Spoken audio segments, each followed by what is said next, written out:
come to magnify your name.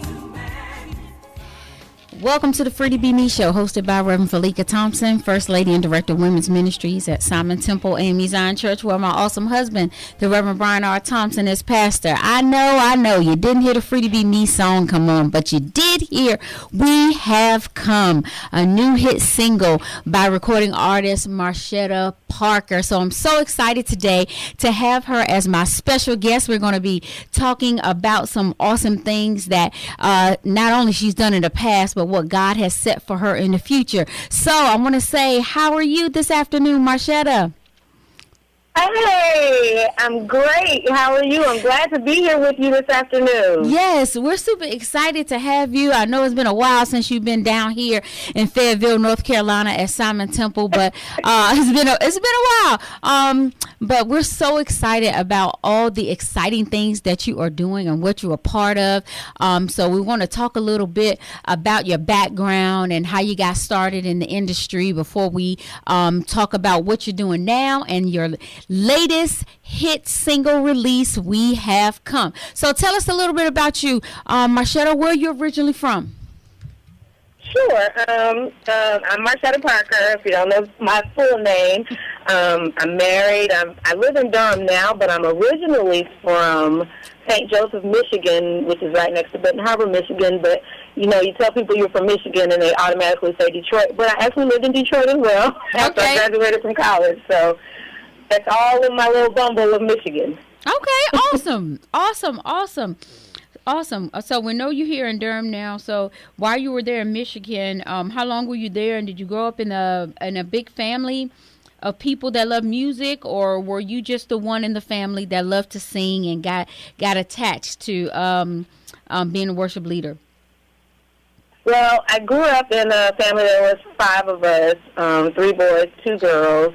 My father is the pastor, the bishop now. My mom is a supervisor. I'm a Pentecostal girl all my life. So if I have any Pentecostal people out there, we did pretty much everything at church. Yes. So that meant that I sang. I actually played a tiny bit and just did whatever we needed to do in the church. So I was one of those kids that my mom made me sing. She realized, I guess, early on that I had a big voice, so while I sang in the kids' choir, she also made me sing in the adult choir because I could kind of hang with them a little bit. Okay, good. Did any of your other siblings sing? No. My oldest brother, who is actually my pastor here now at Victorious Praise Church, actually played. He was the minister of music of the church, so he played, I think he played almost every instrument. He started off on the organ, he played the guitar, and the drums, and my other brother played guitar. So they were all instrumentalists. My sister sang a little bit, but then she was called into ministry. So I guess out of all of them, I'm probably the only one who really sang. My mom, when she was younger, sang a little bit, but she said that we took everything out of her. So, oh, wow. And I can't go on without sending a shout-out to my awesome friends at Victorious Praise Fellowship, Pastor Will and Dr. Grace Nichols. They're awesome. Yes, they are. They are also part of the reason that I'm doing what I'm doing today as well. So I will say that my church has pushed me into this. Awesome. So tell us a little bit about some of your fondest memories growing up in church and growing up in the home, singing and things of that nature. Some of my fondest memories was we spent a lot of time at church. So, when my kids complain to me about something that they're doing in church, I'm like, you haven't spent nearly as much time as we spent in church. So some of my best friends were at church. So, we had our own little society of friends at church. So we made our way when church was going on. We did what we did. So I don't give the kids a hard time in church now. Okay. Because I know that they just form friendships that they'll keep forever. Those are my friends that have been my friends from the time I was 5 to now.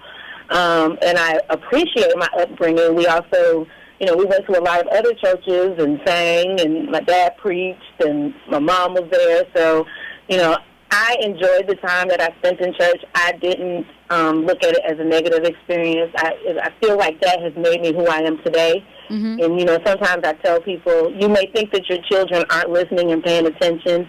They actually are. There's something that's being disseminated to them while they're even in the atmosphere of the Holy Spirit. So don't take that for granted. So I will say that I appreciate my memories of growing up in the church and being in the church and, you know, just having that part of ministry in me. Yeah, I can understand that too. Being a preacher's kid too, and being at church all the time. I couldn't sing though, but everything else I did. You know, you were the automatic usher if somebody didn't show up. Yes, ma'am. Also, cleaning the bathroom, sweeping. If it was dust somewhere, you had to make sure all the hymnals and the fans were put away. I don't know about you, but that's all the stuff I had to do, and plus some more. Yes, ma'am. And you had to make sure all the kids came to choir practice. Like I can't drive. Like, but did you call your friends? Did you make sure your friends were coming to choir practice? I'm like, what? Call my friends. Like, can you call their parents and tell them to drop them off? Like, are we going to pick them up? Like how they getting there? Like, what? So, yeah. When you're the preacher's kid, you get thrown into a lot of responsibilities that you be like, how did that become my responsibility? That is not my job. Absolutely. But sometimes that became our jobs because there was the nature of the family unit. And so what the parents do, that's what the kids do. You fall in line where you get in where you fit in and get something done. So listen, were you influenced through any type of old music, old records in ministry? And who were some of the musicians and the icons that you listened to? Actually, I was from a young age, I've actually liked music older than myself. So I liked probably 2 or 3 generations before me.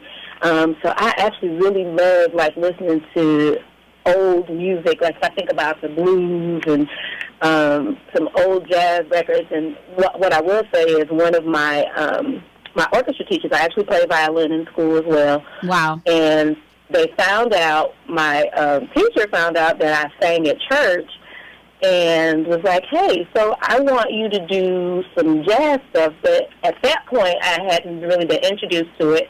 So he gave me a lot of old jazz records, a lot of blues records. And then I was thinking, my dad's going to be mad because, you know, he's the pastor. And he got me singing this blues song. And he came to the performance, and my dad loved it. He was like, girl, you remind me of Ethel Waters. And he named all these people, but that was an amazing experience to me, but I actually love that music because I feel like it tells a story and it brings you in. And even if you weren't feeling that, you feel it right then. So I really, really like it. I love a lot of blues. I love a lot of jazz. And then, of course, I love gospel music. That's my mainstay. But I can say that I was influenced by a lot of older music as well. Older music. So are there any other genres that you really like to listen to still? I do. I actually still like country music. Okay. One of my favorites from back in the day was Bonnie Raitt. I like country music for that same reason. I feel like it tells a great story and it pulls you in and you feel like you were a part.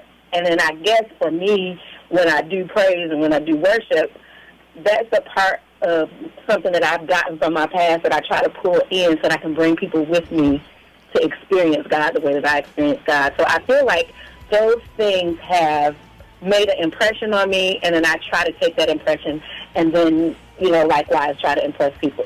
Awesome. For God. Awesome. Listen, to my Free to Be Me listeners, please stay tuned to the Free to Be Me show. We're going to take a quick break, but we will be right back. Welcome back to the Free to Be Me show, hosted by Reverend Felica Thompson. We're having a wonderful conversation with recording artist Marshetta Parker. Listen, Marshetta, tell us a little bit about when you finally realized that what you were doing for God, or when the time was when you thought, okay, it's time to head to the studio to record something. So this happened in probably about 2008, honestly. And it actually didn't come to me first. I will say that one of my friends that actually helped me produce my Everything when I first released it in 2008 came to me in service and said that he and his wife, this is Darnell Taylor and Shayla, they're like, we were praying, and the Lord said that this experience that we have here at the church, like, we need to record this. And if anybody knows me, when people come to me and say stuff, because people will tell you stuff all the time, I'm sure you probably know this, lady. And I said in general fashion, okay. Well, something happened where I was going somewhere and they wanted me to sing, and I was like, well, it doesn't make any sense for me to go and just sing. We probably should record it. So I talked to my pastor, my brother, and if anybody knows him, you know he's very practical and very pragmatic. And he's like, well, you're a project manager. I worked for IBM for many years. And he's like, just manage out the project and write the song. You can do it. Y'all do it. Figure it out. We'll make it happen. And that's literally how I ended up in, my spirit really touched and agreed with the producer, which was Darnell Taylor at the time, and we did a single, and the Lord just blessed it. It was amazing. We didn't do anything. We didn't know anything. We just recorded the single and said, we're just putting it out there for the people of God, and the Lord put His spirit on it, and it went out. So, you know, I always say that has nothing to do with me. There are people that sing 1,000 times better than me, but my spirit is pure in what I'm trying to relay about the Lord Jesus Christ whenever I sing, and really want the passion of God to be there.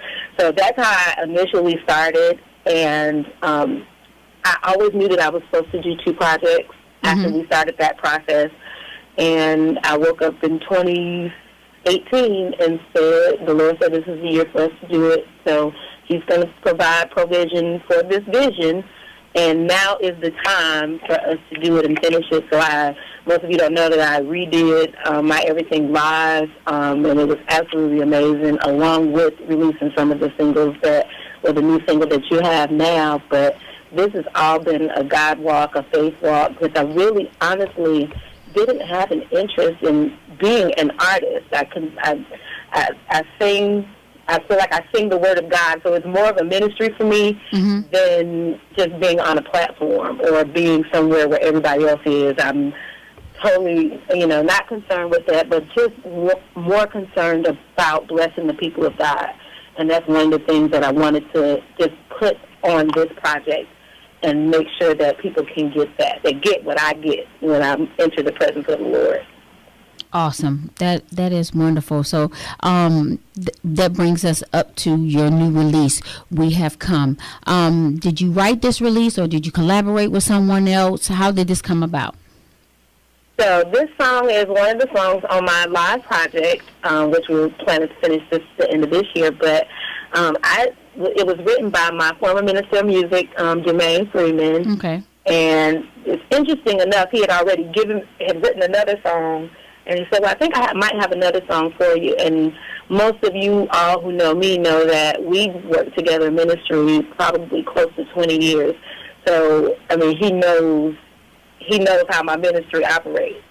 He gave me about 30 seconds of the song. He couldn't actually find the rest of the song. It had no words. I heard the beginning. Wow. And I said, no, this is the song. And he kept saying, well, I can't find it. And I said, well, we're not going to be able to do it if you can't find it. But Jermaine, this is the song, and he's not a pastor in Greensboro. Okay. But I was like, no, we need to find that song. And when he got the words to me, along with the rest of the music, I said, oh, no, this is it. We're doing this song. And it's an amazing song. I feel like it brings me right in. I love to enter into the presence of the Lord, and this song does that for me. When I say we have come to glorify the Lord, we've come to lift Him up. And there really are things that happen when you enter into the presence of the Lord that doesn't happen anywhere else. There's a reason that Saul wanted David to pray before him so he could pray those demons out. And, there's something that really, really happens that the people of God have to engage in and understand, and it's not just an experience. It's just allowing the Spirit to move there, but then doing something with it. And so I feel like that's what this music does, I want people to be encouraged. I want broken hearts to be mended. That's just, I feel like that's something that happens when you enter into the presence of the Lord, and I feel like We Have Come does that. And again, that was written by Jermaine Freeman, and Another one of my friends, Napoleon Graves, executively produced it for me. So it's absolutely an amazing song, and I love to sing it. Yes, and it sounds phenomenal. Who's doing your backup on this song? Who's doing backup on this song? I actually had a group, one of the girls who's been with me for a really long time, her name is Brooke Carden, and my niece LaTanya Rogers, as well as, you asked me who did the backup on this. I'm sorry. Rocky Rayford, he put together a group for me as well. They did all of the live music. Okay. Just went and did some overdubs on it, just to kind of get everything together. But it was absolutely amazing. It was actually an amazing night. We recorded it all live here at Victoria's Praise Church. So it was an amazing night. Awesome. So how long have you been the praise and worship leader at Victoria's Praise Fellowship? I've been here this year will be 21 years. Wow. Believe it or not. It doesn't feel like it. It's crazy. It really doesn't feel like it's been 21 years. It's been 21 years. And my pastor will tell you, when he originally asked me, I said, absolutely not. That is not what I do. And, I jokingly told him, I was like, man, that means I gotta be saved for real. You can't get in front of God's people. He's like, you're crazy. but I meant that. And I've always been like a background singer. I love music, as I told you in the beginning. Like, I love all kinds of music, and I love to listen to music, and I love to sing background. I never really wanted to be the spotlight. So I was like, oh, no, this is definitely not me. I said, and then that means, people talk. They got to do stuff. You got to encourage people. Oh, no, I can do that. And he kept saying, yes, you can. You're going to do it. And I was, so he kind of pushed me out there. And, it took me a minute to kind of get my footing and understand. But one thing that I did, and I hope that preachers do as well when they go out, I learned, I studied. I went to worship conferences and learned from people who have been doing this forever, because we don't always have all of the answers. God put people out here to help us and assist us and to get us to where we were going.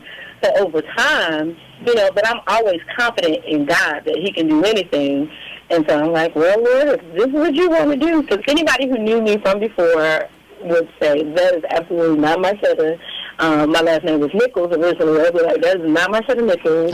Doing all that stuff. And y'all know, once the Holy Ghost starts, I can't stop. So, praise God. But I was able to open up to him and allow him to use me in the things I've learned over the years. So I've been doing this for a very, very long time, and seen a lot of people come, seen a lot of people go, seen a lot of new age things.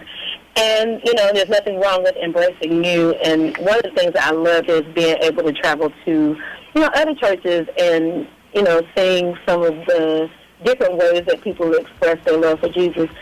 People always like to say one way is better than the other. I don't.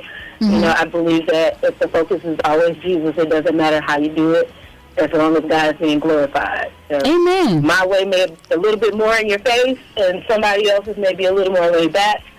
They're all leading you to Jesus. I think they're all accomplishing the same thing. Amen. I love that. Please stay tuned to the Free to Be Me show. We're going to take another quick break. We will be right back. Welcome back to the Free to Be Me show, hosted by Reverend Felica Thompson. I'm having an awesome conversation with recording artist Marshetta Parker, and she's sharing a lot of things from her heart with us, and how God led her into the praise and worship ministry, and how God is continuing to use her not only at her local home church, but to go throughout the world to share the wonderful gift that he's given to her. Listen, Marshetta, I know you're busy traveling to different places. How often do you get to stay at home to do praise and worship? Because you're always on the road going somewhere. I'm usually home most Sundays. It's very rare. My pastor and I agree to do like one or two a month if I needed to be gone, but I try to make sure that I serve home. Yes. For me, I believe that home always came first. I always make sure home is taken care of, or make sure that I have great leaders in place even when I have to be gone. Yes. But I love serving at my local ministry. This is the thing that has really pushed me into what I believe that God called me to do. So I'm always going to make sure that that's taken care of before anything else, because I am who I am because of it. Okay, and what do you enjoy most about what you do? It's just something about being able to enter into the presence of God. I love being able to. I used to say that sometimes when I praise, it's like we're entering into His presence. And if you want to come, you can come. I'm not going to make you. Mm-hmm. You probably have heard worship leaders say that to people who don't come with them. But we want to make it inviting for people to come into the presence of the Lord. I don't want to beat you over your head, right? For you to come. So, my mantra with that is just saying, I want you to come on this journey with me. You're going to love when you come, because there is something that really happens to you when you enter into the presence of the Lord. There should be a changing, not just an experience. So you get the experience when we're in worship, but there should be something life-changing. My pastor always said there should be the word. I feel like I sing the word in song, so the Lord spoke. The Lord moved, and then He spoke. So you have to have something to go right after that movement, so that your experience now becomes a life-changing moment for you. So that's one of the things that I love about it, because it's making the ground, soft for the Word of God. Yes. So that people can get the change that they need. I know that their change has nothing to do with Marshetta Parker. It has to do with the Holy Spirit. Now, the Holy Spirit moving through me now through the Word of God that can be planted in them. So it's just being able to get people ready to receive the Word is what I feel, most valuable. I don't take it for granted. I realize that God can use anybody that He wanted to do, anybody that He wants to use, but I find it an honor and a privilege to be able to, just help people enter into the presence of the Lord and receive the Word of God, because that's the number one, that's the most important thing, that you have the Word to sustain you. There's a lot of people going off of feelings and how you feel, and I felt great. That's great.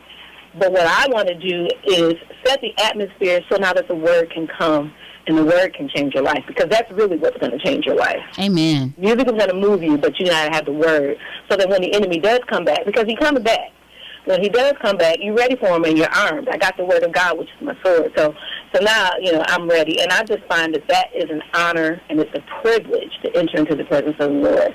So the fact that He chose me and could have chose anybody else, I'm just thankful and honored that He did that. So tell us then, with the ministry and with family and with traveling, how do you balance it all, and what do you like to do in your spare time? Okay. Sometimes it is unbalanced, and, we talk about that. Mm-hmm. You go through seasons of unbalance, Mm-hmm. and, but then there are seasons that we are balanced. But I have a great network or a great village to help me. My husband, which allows me to be able to do what God called me to do. My friends, who are my children's godparents, who are always there.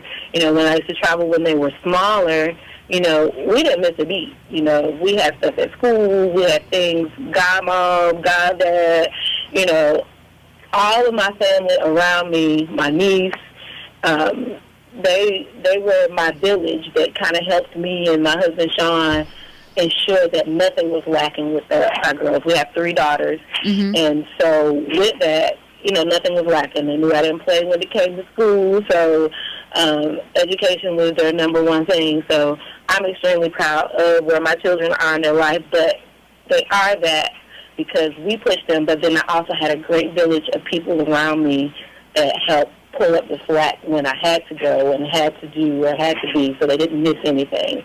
So I'm extremely thankful for that. And, we love to, in our spare time, my family, we love movies. My girls and I, we all love to read. I love to work out. So we try to stay pretty healthy and pretty active. And, if you ever see me worship, I like to go really hard. So I got to stay healthy for that. Yes, because otherwise you'll be out of breath, right? Yeah. Don't want to be trying to sing praise and worship and be out of breath and going from side to side or down the aisles, and then you like, and then they think you about to preach, right? No, see, Grant, the hat about to come out. They're like, okay, she's singing or she's about to preach. What's about to happen? No, okay, I'm trying to catch my breath. Okay, I'm trying to catch my breath. So, yeah. So, kickboxing. You still like kickboxing? I love kickboxing. I love, I do a lot of videos and I do a lot of cardio. I like lifting. I like a little bit of everything, honestly. I'm not big on classes, but I like to do things on my own. Right. I understand that. So what would you say then is your mantra for life? Or what is that thing that you live by? I think I just kind of let God have control over things. My mantra really is that I can do all things through Christ that strengthens me, and it really is. So even when, I work in my ministry here, so, and when you're putting on events, stuff always happens. I never lose my cool because I just always like, God's in control. Whatever is going to happen is going to happen. It's how we react to whatever happens. And so that's one of the things that I try to teach my children. Disappointments come. We're going to get through it. It's okay. Great things happen. That's great as well. But with God, all things are perfect. So it doesn't matter how it looks in our eyes. With God, we're going to get through anything. So, I just feel like that is the number one thing with me. I think that's the number one thing that helps me keep my cool through most things that I've gone through, good and or bad. That's the one thing that keeps you from getting a big head, right. Because you realize that it's because of God that you have what you have, or you can do what you can do. I say that even people who act, you have to realize that God had to give you them chops, or he had to send the right people in your direction to help you hone in your skill. So that's right. one of the things that I realized. And so that's why it's not an issue for me to work in ministry. It's not an issue for me to work in church, because I realize that whoever I am is because God made me this way. It's not because I'm so great or because I've done such marvelous things. It's just because of the goodness and the mercies of God. That's awesome. That's awesome, and that's what we all have to live by. That will be great. Now, when it's time for you to, I guess I won't say it that way. I want to know what legacy would you like to leave for your girls? What is the most important thing that you're trying to instill in them so that when mom's not here anymore, you want them to grab a hold on to and be able to carry to their future and to their own families? One of the things that I want them to carry with them is to, number one, love God, work hard, and love people. We love people for who they are, where they're at. It's not for us to judge people, it's for God, but it's for us to show the love of God through us. Mm-hmm. And my one daughter just went away to college, and I was reading one of her essays, and it actually touched me, and that was one of the things that she said. The one thing that she learned from her mom is to love people and to love them where they were at. Oh, that's amazing. That's good. That is good. That's an awesome gift to give your family. And then I know you were a proud mom to see that something that you said she was listening to, or even not even that you said, but that you lived, that she exactly. saw you do. Most definitely. That's definitely the case, because one of the things about it, I tell people all the time, my parents were pastors, but they lived what they talked about. Yes. And that was the one thing that I wanted to make sure that my children saw through me. They didn't see me at home talking about everybody at the church. They right. didn't, because we didn't. And my parents never did that either. So when people say that, the church people are this, and I was like, well, I never experienced that, because right. my parents lived what they testified. Right. And that was the one thing that I wanted to give to my children as well, is to live what I testified. Even when it was difficult, you have to live what you testify, because my mom said, you are the walking Bible for people. And right. for your family, you're their walking Bible until they really get it for themselves. Awesome. Awesome, awesome, awesome. We're going to take our last break, but please stay tuned to the Free to Be Me show with recording artist Marshetta Parker. We will be right back. Welcome back to the Free to Be Me show, hosted by Reverend Felica Thompson, having a wonderful conversation with recording artist Marshetta Parker. Listen, Marshetta, you got some upcoming events coming up where you're going to be singing. My girl Pam hit me up and was like, okay, she's going to be doing something here with me, so let's talk a little bit about that. Sure.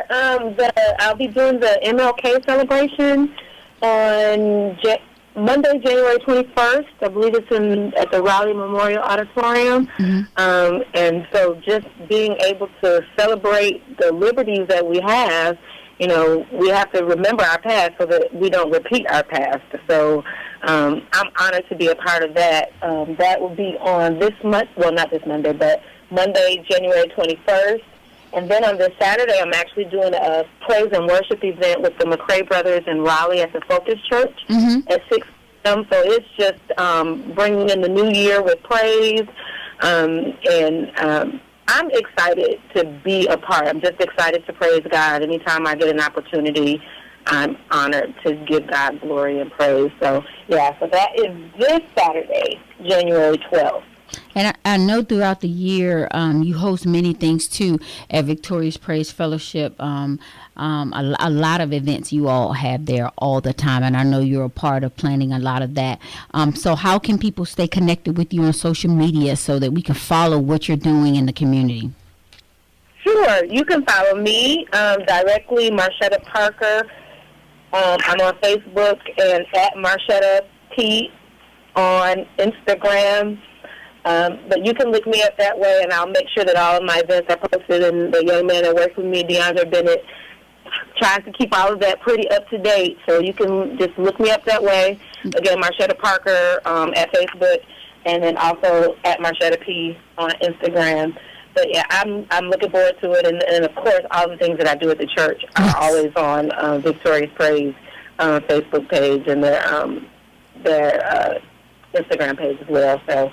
We typically do a youth benefit concert in March, and this year we're going to actually have Todd Galbert here with us, so I'm excited about that. Awesome. And then we do a praise and worship symposium in May, so I'm excited about that as well. So we're just looking forward to a mighty move and, just things changing and, atmospheres broken and things being lifted off people's lives when we enter into, the presence of the Lord. So we will have a lot of things, and we will post those things online as well, so people can keep up. So, if someone wants you to come to their event, what's the best way for them to get in contact with DeAndre, or how should they go about doing that? You can either direct message me on Facebook, and it'll get to him, or you can also email me at marshettaparker@gmail.com. Okay.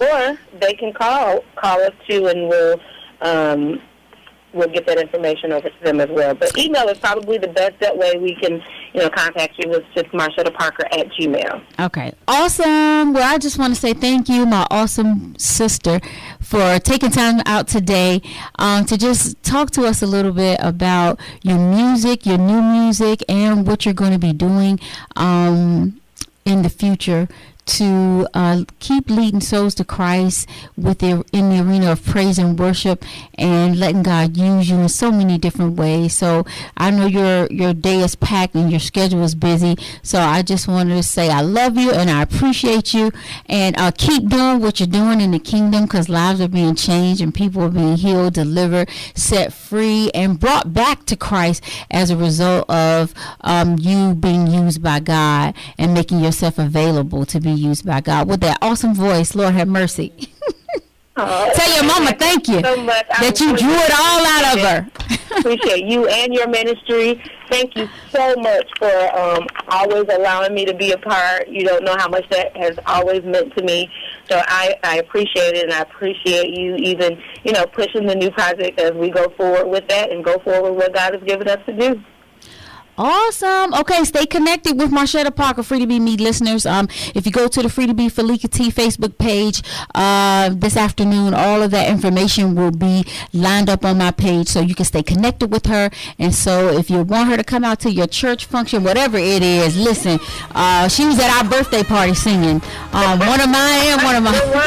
Yeah. We call her all the time. Just come and open your mouth and let God use you.